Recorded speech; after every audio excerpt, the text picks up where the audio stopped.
नमस्कार दोस्तों, मैं हूं आपके साथ प्रगति ठाकुर और 4 PM मिडिल ईस्ट में आपका स्वागत है। हम अपने इस चैनल पर आपके लिए लेकर आते हैं खाड़ी देशों से जुड़ी रोचक जानकारियां और कहानियां। तो इसी कड़ी में आज हम आपके लिए लेकर आए हैं दुबई सरकार का एक ऐसा फैसला जिसकी जमकर सराहना हो रही है।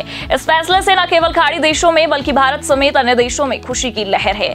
दरअसल आज के समय में यूएई में रोजगार के लिए दुनिया भर के लोग जाते हैं और वहां रहकर काम करते हैं और अपने परिवार का लालन पालन भी करते हैं। ऐसे में यूएई सरकार भी कर्मचारियों का खूब ख्याल रखती है, भले ही वो कर्मचारी अपने देश के हों या किसी अन्य देश के हों।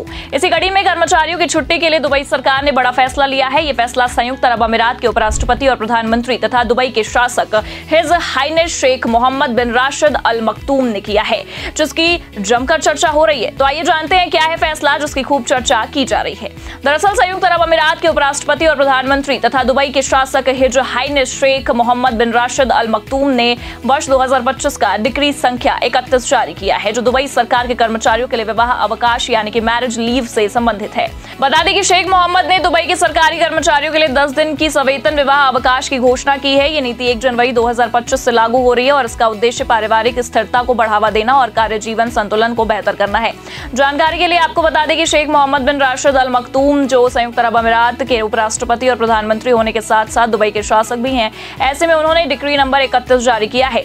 इस डिक्री के तहत दुबई के सरकारी क्षेत्र में कार्यरत अमीराती कर्मचारियों को विवाह के अवसर पर 10 कार्य दिवसों की सवेतन छुट्टी दी जाएगी। ये छुट्टी कर्मचारी अपनी शादी के 1 साल के भीतर लगातार या रुक कर ले सकते हैं। इस नीति का दायरा काफी व्यापक है। आपको बता दें कि ये न केवल सरकारी विभागों में काम करने वाले कर्मचारियों पर लागू होता है, बल्कि विशेष विकास क्षेत्रों और फ्री जोन्स जैसे दुबई इंटरनेशनल फाइनेंशियल सेंटर में कार्यरत कर्मचारियों को भी शामिल करती है। इसके अलावा न्यायिक और सैन्य कर्मी भी इस लाभ के पात्र होंगे। ये नीति तत्काल प्रभाव से लागू हो चुकी है और इसे परिवार के मूल्यों को मजबूत करने और कर्मचारियों के निजी जीवन को समृद्ध करने की दिशा में एक महत्वपूर्ण कदम भी माना जा रहा है।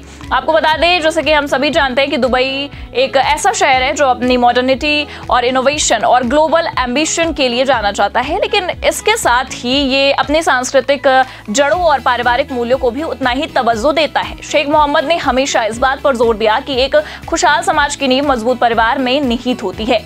ये नई नीति उसी दर्शन का एक हिस्सा है। इस नीति का एक और महत्वपूर्ण उद्देश्य कार्य जीवन संतुलन को बढ़ावा देना है। दुबई सरकार ने हमेशा अपने कर्मचारियों की भलाई को प्राथमिकता दी है, चाहे वो डिजिटल सरकार की पहल हो, जैसे कि 2021 में दुबई को दुनिया की पहली 100% पेपरलेस सरकार बनाना, या फिर कर्मचारियों के लिए बेहतर कार्यस्थल नीतियां। शेख मोहम्मद का नेतृत्व हमेशा नवाचार और कल्याण के बीच संतुलन बनाता रहा है।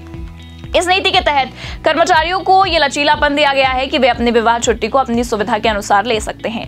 ये लचीलापन इस बात को दिखाता है कि सरकार न केवल कर्मचारियों की जरूरतों को समझती है, बल्कि उन्हें व्यक्तिगत आजादी भी देना चाहती है। बता दें कि अमीरात में परिवार सामाजिक ढांचे का आधार है। शादी को न केवल एक निजी आयोजन बल्कि सामुदायिक एकता का प्रतीक भी माना जाता है। इस नीति के लागू होने से अमीराती कर्मचारियों को अपनी शादी की तैयारियों और उत्सवों के लिए पर्याप्त समय मिलेगा, जिससे वो अपने परिवार और समुदाय के साथ गहरे संबंध स्थापित कर सकेंगे। ऐसे में इस नीति की अगर बात की जाए तो इसके कुछ नियम भी हैं। तो आइए जानते हैं इस नीति के तहत आने वाले नियमों के बारे में कि किन किन शर्तों पर मिलेगी छुट्टी। तो कर्मचारियों की शादी एक अन्य अमीराती नागरिक से होनी चाहिए। कर्मचारी ने प्रोबेशन पीरियड सफलतापूर्वक पूरा कर लिया हो। शादी का रजिस्ट्रेशन यूएई की मान्यता प्राप्त संस्था से प्रमाणित होना चाहिए। शादी का अनुबंध 31 दिसंबर 2024 के बाद का होना जरूरी है और इसके साथ कर्मचारी को छुट्टी लेने के लिए प्रमाणित शादी प्रमाण पत्र जमा करना होगा। इसके साथ ही आपको बता दें कि शादी की छुट्टी के दौरान कर्मचारियों को पूरा ग्रॉस सैलरी मिलेगा, जिसमें सभी अलाउंस और वित्तीय सुविधाएं शामिल हैं। ये सैलरी उसी तरह दी जाएगी जैसे कर्मचारी ड्यूटी पर हों। इस नीति के तहत कर्मचारियों को बड़ी राहत मिलने की उम्मीद भी जताई जा रही है। इसको अगर उदाहरण के तौर पर समझा जाए तो अमीरात में शादियां अक्सर भव्य और सामुदायिक आयोजन होती है। इनमें कई रस्में, पारंपरिक समारोह और सामाजिक मेलजोल भी शामिल है। 10 दिन की सवेतन छुट्टी कर्मचारियों को इस सभी रस्मों को बिना किसी जल्दबाजी के पूरा करने का मौका देगी। साथ ही ये नवविवाहित जोड़ों को अपनी नई जिंदगी शुरू करने के लिए समय और मानसिक शांति भी प्रदान करेगी।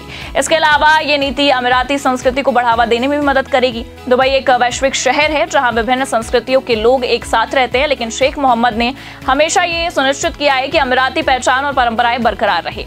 ये नीति अमीराती कर्मचारियों को उनकी सांस्कृतिक जड़ों के साथ जुड़े रहने और अपनी परंपराओं को जीवंत रखने का अवसर देती है।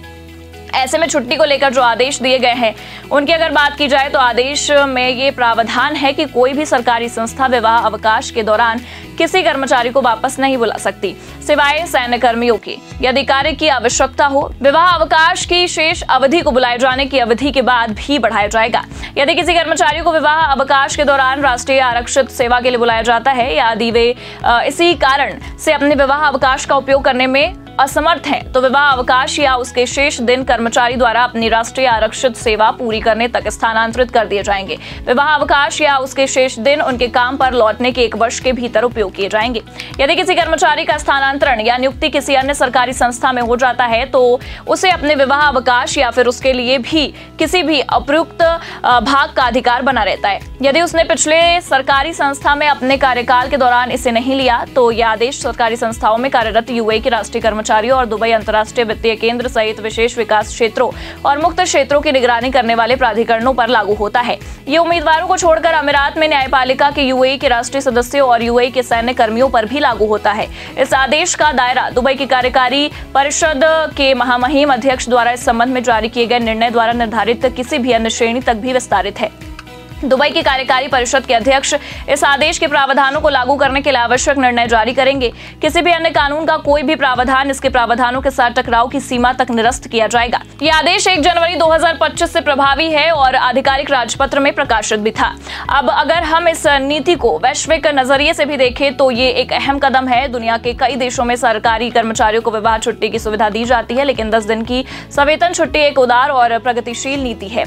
एग्जाम्पल अगर देखें तो भारत में सरकारी कर्मचारियों को आमतौर पर 15 दिन का विशेष सीएल मिलता है, जिसे ये विवाह जैसे अवसरों के लिए उपयोग कर सकते हैं। लेकिन दुबई की ये नीति विशेष रूप से विवाह के लिए समर्पित है, जो इसे और खास बनाती है। इसके अलावा ये नीति दुबई को एक आकर्षक नियोक्ता के रूप में और मजबूत करती है। वैश्विक स्तर पर प्रतिभा को आकर्षित करने के लिए दुबई पहले से ही अपनी कर मुक्त आय और उच्च जीवन स्तर के लिए जाना जाता है। अब ऐसी कर्मचारी केंद्रित नीतियों के साथ ये और भी आकर्षक बन सकता है। ऐसे में दुबई की ये नीति अन्य देशों और शहरों के लिए भी एक प्रेरणा हो सकती है। परिवार और कार्य जीवन संतुलन को प्राथमिकता देने वाली नीतियां न केवल कर्मचारियों की भलाई को बढ़ाती हैं बल्कि समाज में सकारात्मक बदलाव भी लाती हैं। शायद ये नीति अन्य खाड़ी देशों या फिर वैश्विक सरकारों को भी ऐसी पहल शुरू करने के लिए प्रेरित करे। फिलहाल के लिए इस खबर में इतना ही। ऐसी ही खाड़ी देशों से जुड़ी खबरों को देखने के लिए देखते रहिए 4 PM मिडिल ईस्ट। नमस्कार।